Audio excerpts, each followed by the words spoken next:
2004 సంవత్సరంలో కాంగ్రెస్ పార్టీ అధికారంలోకొచ్చింది.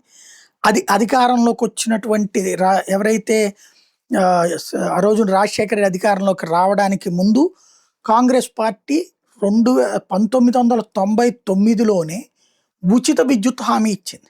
మేము అధికారంలోకొస్తే ఉచిత విద్యుత్ ఇస్తామని. అప్పుడు అప్పటికే విద్యుత్ ఉద్యమాలు జరిగున్నటువంటి సందర్భం. కాబట్టి ఆ హామీ ఇస్తే దాంతో బట్టలు ఆరేసుకోవాలి కరెంటు తీగల మీదన అని ప్రకటించారు చంద్రబాబు. అది అసాధ్యం అని చెప్పారు.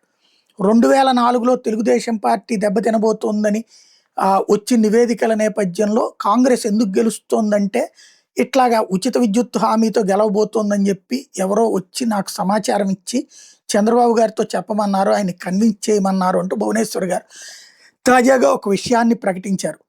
ఆ రోజున ఇట్లాగ ఉచిత విద్యుత్ అంట ఇస్తామని ముందు ప్రకటిస్తే మనం గెలిచేస్తామట, ఆ తర్వాత మనం ఏం చేయాలో చూసుకోవచ్చు, ఆ మొక్క మీతో చెప్పమంటున్నారు అని ఆమె చెప్తే మనం ప్రజల్ని ఫూల్స్ చెయ్యము అని చంద్రబాబు గారు అన్నారు.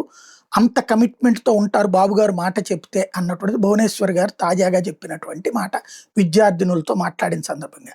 ఆయన నగదు బదిలీ పథకాలు చంద్రబాబు గారు ఇంతకుముందు ప్రకటించారు. అట్లాగే చంద్రబాబు గారు మొన్న 1500 రూపాయల డబ్బులు ప్రకటించి ఇవ్వలేదు, సంపూర్ణ రైతు రుణమాఫీ ప్రకటించి ఇవ్వలేదు, డ్వాక్రా రుణమాఫీ ప్రకటించి ఇవ్వలేదు. 2014-19 మధ్యలో కమిట్మెంట్ ఎక్కడుంది ఆయా సందర్భాల్లో? అలాగే అంతకుముందు పోనీ 2004లో ఉచిత విద్యుత్ ఒక్కదాని మీదనే గెలిచారా రాజశేఖర రెడ్డి? పోనీ అది అసాధ్యం, ఫూల్స్ని పబ్లిక్ని చేయలేమన్నారు కదా, మరి రాజశేఖర రెడ్డి చేసి చూపించాడు కదా.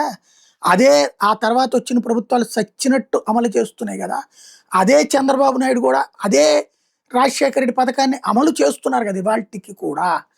కాబట్టి అక్కడ ఫూల్స్ని ఎవరు చేసినట్టు?